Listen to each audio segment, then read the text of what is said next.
उत्पत्ति अध्याय 42। जब याकूब ने सुना कि मिस्र में अन्न है, तब उसने अपने पुत्रों से कहा, तुम एक दूसरे का मुंह क्यों देख रहे हो? फिर उसने कहा, मैंने सुना है कि मिस्र में अन्न है, इसलिए तुम लोग वहां जाकर हमारे लिए अन्न मोल ले आओ, जिससे हम ना मरे वरन जीवित रहे। अतः यूसुफ के 10 भाई अन्न मोल लेने के लिए मिस्र को गए। पर यूसुफ के भाई बिन्यामीन को याकूब ने यह सोचकर भाइयों के साथ न भेजा कि कहीं ऐसा न हो कि उस पर कोई विपत्ति आ पड़े। इस प्रकार जो लोग अन्न मोल लेने आए, उनके साथ इज़राइल के पुत्र भी आए, क्योंकि कनान देश में भी भारी अकाल था। यूसुफ तो मिस्र देश का अधिकारी था और उस देश के सब लोगों के हाथ वही अन्न बेचता था। इसलिए जब यूसुफ के भाई आए, तब भूमि पर मुंह के बल गिरके उसको दंडवत किया। उनको देखकर यूसुफ ने पहचान तो लिया, परंतु उनके सामने भोला बनके कठोरता के साथ उनसे पूछा, तुम कहाँ से आते हो? उन्होंने कहा, हम कनान देश से अन्न मोल लेने के लिए आए हैं। यूसुफ ने अपने भाइयों को पहचान लिया, परंतु उन्होंने उसको ना पहचाना। तब यूसुफ अपने उन स्वप्नों को स्मरण करके जो उसने उनके विषय में देखे थे, उनसे कहने लगा, तुम भेदिए हो, इस देश की दुर्दशा को देखने के लिए आए हो। उन्होंने उससे कहा, नहीं नहीं, हे प्रभु, तेरे दास भोजन वस्तु मोल लेने के लिए आए हैं। हम सब एक ही पिता के पुत्र हैं, हम सीधे मनुष्य हैं, तेरे दास भेदिए नहीं। उसने उनसे कहा, नहीं नहीं, तुम इस देश की दुर्दशा देखने ही को आए हो। उन्होंने कहा, हम तेरे दास 12 भाई हैं और कनान देशवासी एक ही पुरुष के पुत्र हैं, और छोटा इस समय हमारे पिता के पास है और एक जाता रहा। तब यूसुफ ने उनसे कहा, मैंने तुमसे कह दिया कि तुम भेदिए हो, अतः इस रीति से तुम परखे जाओगे।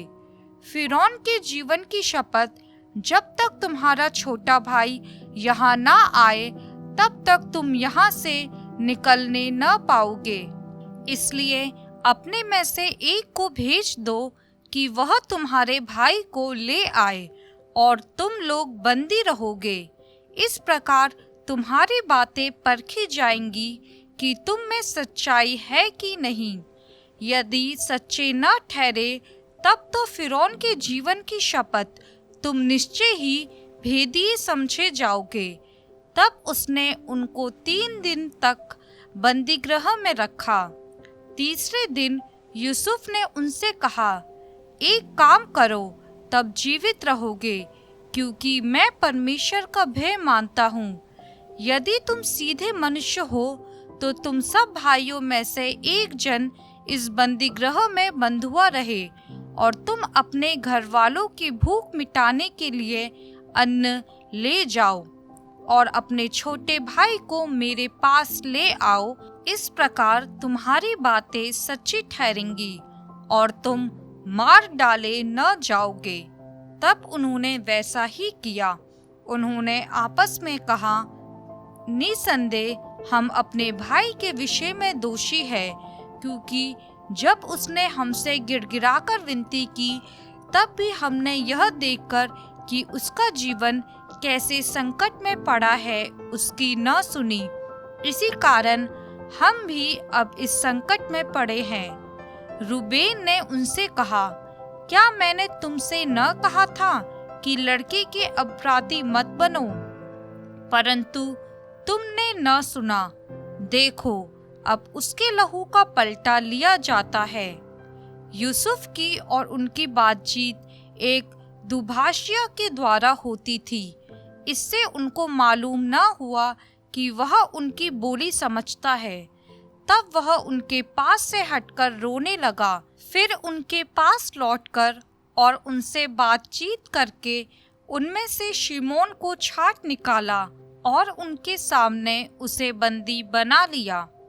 तब यूसुफ ने आज्ञा दी कि उनके बोरे अन्न से भरो और एक एक जन के बोरे में उसके रुपए को भी रख दो, फिर उनको मार्ग के लिए भोजन वस्तु दो।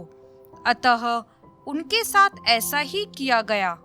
तब वे अपना अन्न अपने गधों पर लादकर वहां से चल दिए। सराय में जब एक ने अपने गधे को चारा देने के लिए अपना बोरा खोला, तब उसका रुपया बोरे के मुंह पर रखा हुआ दिखलाई पड़ा। तब उसने अपने भाइयों से कहा, मेरा रुपया तो लौटा दिया गया है, देखो वह मेरे बोरे में है। तब उनके जी में जी न रहा और वे एक दूसरे की ओर भय से ताकने लगे और बोले, परमेश्वर ने यह हमसे क्या किया है। तब वे कनान देश में अपने पिता याकूब के पास आए और अपना सारा वृत्तांत उसे इस प्रकार सुनाया। जो पुरुष उस देश का स्वामी है, उसने हमसे कठोरता के साथ बातें की और हमको देश के भेदिए कहा। तब हमने उससे कहा, हम सीधे लोग हैं, भेदिए नहीं। हम 12 भाई एक ही पिता के पुत्र हैं। एक तो जाता रहा, परंतु छोटा इस समय कनान देश में हमारे पिता के पास है। तब उस पुरुष ने, जो उस देश का स्वामी है, हमसे कहा, इससे मालूम हो जाएगा कि तुम सीधे मनुष्य हो। तुम अपने में से एक को मेरे पास छोड़ के अपने घर वालों की भूख मिटाने के लिए कुछ ले जाओ और अपने छोटे भाई को मेरे पास ले आओ। तब मुझे विश्वास हो जाएगा कि तुम भेदिए नहीं, सीधे लोग हो। फिर मैं तुम्हारे भाई को तुम्हें सौंप दूंगा और तुम इस देश में लेन देन कर सकोगे। यह कहकर वे अपने अपने बोरे से अन्न निकालने लगे। तब क्या देखा कि एक एक जन के रुपए की थैली उसी के बोरे में रखी है। तब रुपए की थैलियों को देखकर वे और उनका पिता बहुत डर गए। तब उनके पिता याकूब ने उनसे कहा, मुझको तुमने निर्वश कर दिया। देखो, यूसुफ नहीं रहा और शिमोन भी नहीं आया, और अब तुम ब्यामीन को भी ले जाना चाहते हो। ये सब विपत्तियां मेरे ऊपर आ पड़ी है। रूबेन ने अपने पिता से कहा, यदि मैं उसको तेरे पास ना लाऊं तो मेरे दोनों पुत्रों को मार डालना। तू उसको मेरे हाथ में सौंप दे, मैं उसे तेरे पास फिर पहुंचा दूंगा। उसने कहा, मेरा पुत्र तुम्हारे संग न जाएगा, क्योंकि उसका भाई मर गया और वह अब अकेला रह गया है। इसलिए जिस मार्ग से तुम जाओगे, उसमें यदि उस पर कोई विपत्ति आ पड़े, तब तो तुम्हारे कारण मैं इस बुढ़ापे की अवस्था में शोक के साथ अधोलोक में उतर जाऊंगा। उत्पत्ति अध्याय 43। देश में अकाल और भी भयंकर होता गया। जब वह अन्न जो वे मिस्र से ले आए थे समाप्त हो गया, तब उनके पिता ने उनसे कहा, फिर जाकर हमारे लिए थोड़ी सी भोजन वस्तु मोल ले आओ। तब यहूदा ने उससे कहा, उस पुरुष ने हमको चेतावनी देकर कहा, यदि तुम्हारा भाई तुम्हारे संग न आए तो तुम मेरे सम्मुख न आने पाओगे।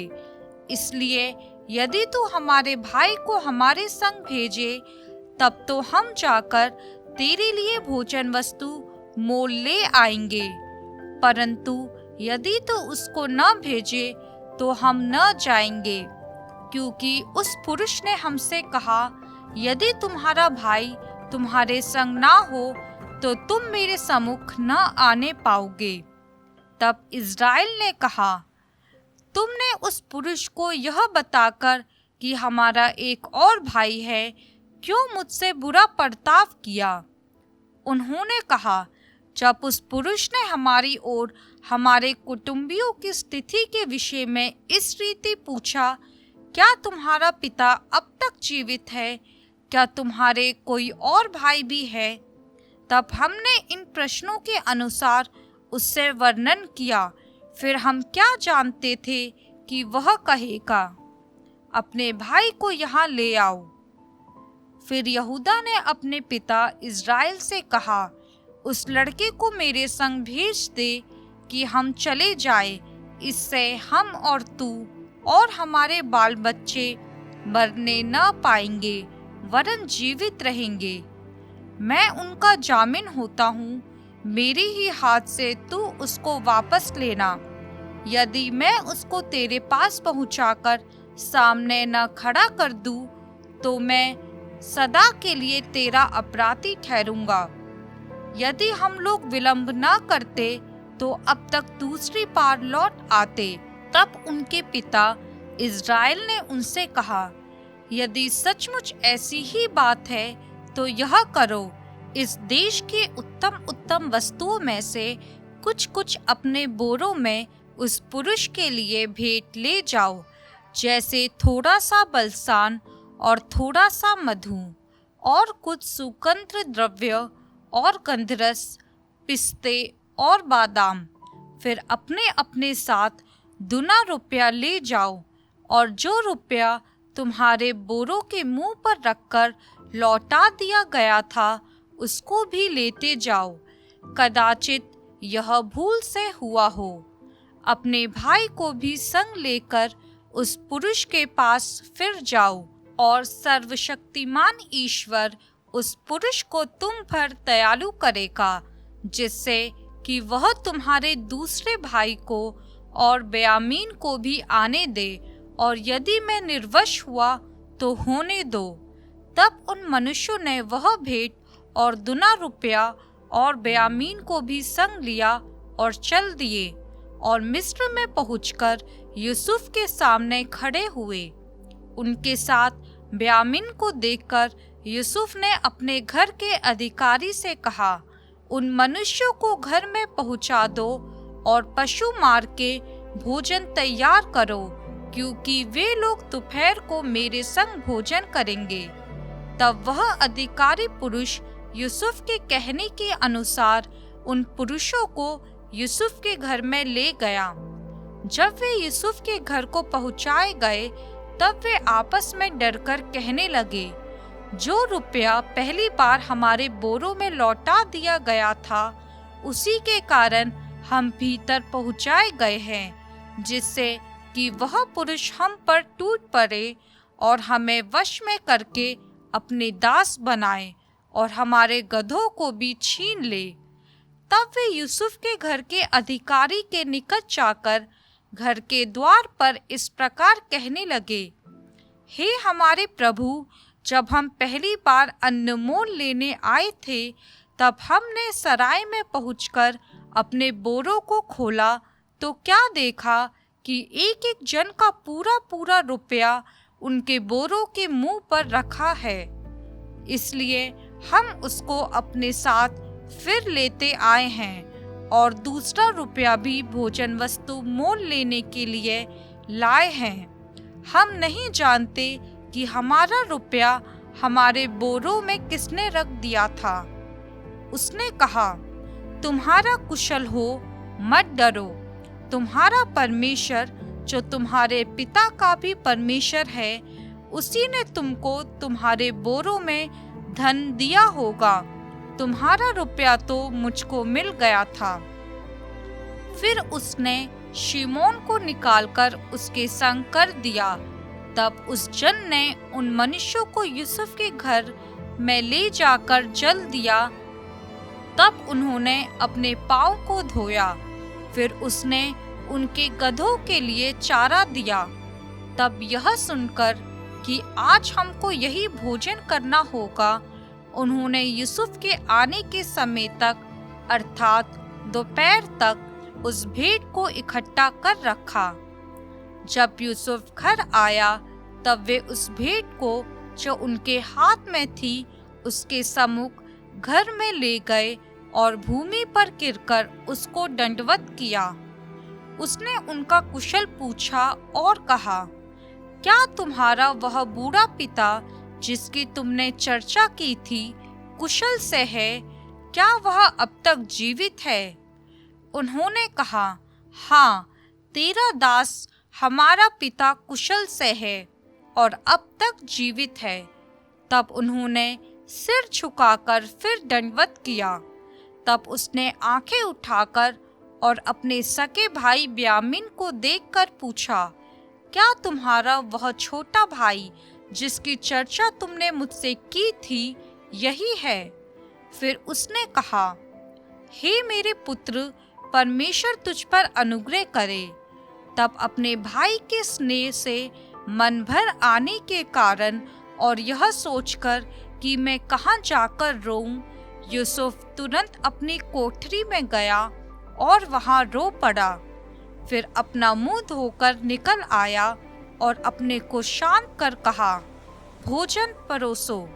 तब उन्होंने उसके लिए तो अलग और भाइयों के लिए भी अलग और जो मिस्री उसके संग खाते थे उनके लिए भी अलग भोजन परोसा, इसलिए कि मिस्री इब्रियों के साथ भोजन नहीं कर सकते, वरन मिस्री ऐसा करना घृणित समझते हैं। और यूसुफ के भाई उसके सामने बड़े बड़े पहले और छोटे छोटे पीछे अपनी अपनी अवस्था के अनुसार क्रम से बैठाए गए। यह देख वे विस्मित होकर एक दूसरे की ओर देखने लगे। तब यूसुफ अपने सामने से भोजन वस्तुएं उठा उठा के उनके पास भेजने लगा और ब्यामीन को अपने भाइयों से 5 गुना भोजन वस्तु मिली। इस प्रकार उन्होंने उसके संग मनमाना खाया पिया। उत्पत्ति अध्याय 44। तब उसने अपने घर के अधिकारी को आज्ञा दी, इन मनुष्यों के बोरों में जितनी भोजन वस्तु समा सके उतनी भर दे और एक एक जन के रुपए को उसके बोरे के मुंह पर रख दे और मेरा चांदी का कटोरा छोटे के बोरे के मुंह पर उसके अन्न के रुपए के साथ रख दे। यूसुफ की इस आज्ञा के अनुसार उसने किया। भोर होते ही वे मनुष्य अपने गधों समेत विदा किए गए। वे नगर से निकले ही थे और दूर जाने न पाए थे कि यूसुफ ने अपने घर के अधिकारी से कहा, उन मनुष्यों का पीछा कर और उनको पाकर उनसे कह, तुमने भलाई के बदले बुराई क्यों की है? क्या यह वो वस्तु नहीं जिसमें मेरा स्वामी पीता है और जिससे वह शकुन भी विचारा करता है? तुमने यह जो किया है वह बुरा किया। तब उसने उन्हें जा पकड़ा और ऐसी ही बातें उनसे कहीं। उन्होंने उससे कहा, हे हमारे प्रभु, तू ऐसी बातें क्यों कहता है? ऐसा काम करना तेरे दासों से दूर रहे। देख, जो रुपया हमारे बोरों के मुंह पर निकला था, जब हमने उसको कनान देश से ले आकर तुझे लौटा दिया, तब भला तेरे स्वामी के घर में से हम कोई चांदी या सोने की वस्तु कैसे चुरा सकते हैं? तेरे दासों में से जिस किसी के पास वह निकले वह मार डाला जाए और हम भी अपने उस प्रभु के दास हो जाए। उसने कहा, तुम्हारा ही कहना सही, जिसके पास वह निकले वह मेरा दास होगा और तुम लोग निरपराध ठहरोगे। इस पर वे जल्दी से अपने अपने बोरे को उतार भूमि पर रखकर उन्हें खोलने लगे। तब वह ढूंढने लगे और बड़े के बोरे से लेकर छोटे के बोरे तक खोज की और कटोरा ब्यामीन के बोरे में निकला। तब उन्होंने अपने अपने वस्त्र फाड़े और अपना अपना गधा लाद कर नगर को लौट गए। जब यहूदा और उसके भाई यूसुफ के घर पर पहुँचे और यूसुफ वही था, तब वे उसके सामने भूमि पर गिरे। यूसुफ ने उनसे कहा, तुम लोगों ने यह कैसा काम किया है? क्या तुम न जानते थे कि मुझसा मनुष्य शकुन विचार करता है? यहूदा ने कहा, हम लोग अपने प्रभु से क्या कहें? हम क्या कहकर अपने को निर्दोष ठहराए? परमेश्वर ने तेरे दासों के अधर्म को पकड़ लिया है। हम और जिसके पास कटोरा निकला वह भी हम सब के सब अपने प्रभु के दास ही हैं। उसने कहा, ऐसा करना मुझसे दूर रहे। जिस जन के पास कटोरा निकला है वही मेरा दास होगा, और तुम लोग अपने पिता के पास कुशल क्षेम से चले जाओ। तब यहूदा उसके पास जाकर कहने लगा, हे मेरे प्रभु, तेरे दास को अपने प्रभु से एक बात कहने की आज्ञा हो, और तेरा कोप तेरे दास पर ना भड़के, क्योंकि तू तो फिरौन के तुल्य है। मेरे प्रभु ने अपने दासों से पूछा था, क्या तुम्हारे पिता या भाई हैं? और हमने अपने प्रभु से कहा, हाँ, हमारा बूढ़ा पिता है, और उसके बुढ़ापे का एक छोटा सा बालक भी है, परंतु उसका भाई मर गया है, इसलिए वह अब अपनी माता का अकेला ही रह गया है, और उसका पिता उससे स्नेह रखता है। तब तूने अपने दासों से कहा था, उसको मेरे पास ले आओ, जिससे मैं उसको देखूं। तब हमने अपने प्रभु से कहा था, वह लड़का अपने पिता को छोड़ नहीं सकता, नहीं तो उसका पिता मर जाएगा। और तूने अपने दासों से कहा, यदि तुम्हारा छोटा भाई तुम्हारे संग न आए तो तुम मेरे सम्मुख फिर न आने पाओगे। इसलिए जब हम अपने पिता तेरे दास के पास आए, तब हमने उससे अपने प्रभु की बातें की। तब हमारे पिता ने कहा, फिर जाकर हमारे लिए थोड़ी सी भोजन वस्तु मोल ले आओ। हमने कहा, हम नहीं जा सकते। हाँ, यदि हमारा छोटा भाई हमारे संग रहे तब हम जाएंगे, क्योंकि यदि हमारा छोटा भाई हमारे संग न रहे तो हम उस पुरुष के सम्मुख न जाने पाएंगे। तब तेरे दास मेरे पिता ने हमसे कहा, तुम तो जानते हो कि मेरी स्त्री से 2 पुत्र उत्पन्न हुए, और उनमें से एक तो मुझे छोड़ ही गया, और मैंने निश्चय कर लिया कि वह फाड़ डाला गया होगा, और तब से मैं उसका मुंह न देख पाया। अतः यदि तुम इसको भी मेरी आँख की आड़ में ले जाओ और कोई विपत्ति इस पर पड़े, तो तुम्हारे कारण मैं इस बुढ़ापे की अवस्था में शोक के साथ अधोलोक में उतर जाऊंगा।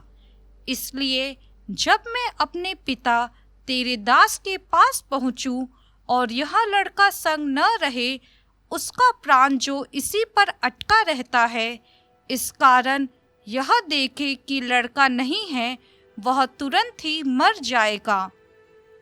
तब तेरे दासों के कारण तेरा दास हमारा पिता, जो बुढ़ापे की अवस्था में है, शोक के साथ अधोलोक में उतर जाएगा। फिर तेरा दास अपने पिता के यहाँ यह कह के इस लड़के का जामिन हुआ है, यदि मैं इसको तेरे पास न पहुँचा दूँ तो मैं सदा के लिए तेरा अपराधी ठहरूंगा। इसलिए अब तेरा दास इस लड़के के बदले अपने प्रभु का दास होकर रहने की आज्ञा पाए, और यह लड़का अपने भाइयों के संग जाने दिया जाए, क्योंकि लड़के के बिना संग रहे मैं कैसे अपने पिता के पास जा सकूंगा। ऐसा ना हो कि मेरे पिता पर जो दुख पड़ेगा वह मुझे देखना पड़े।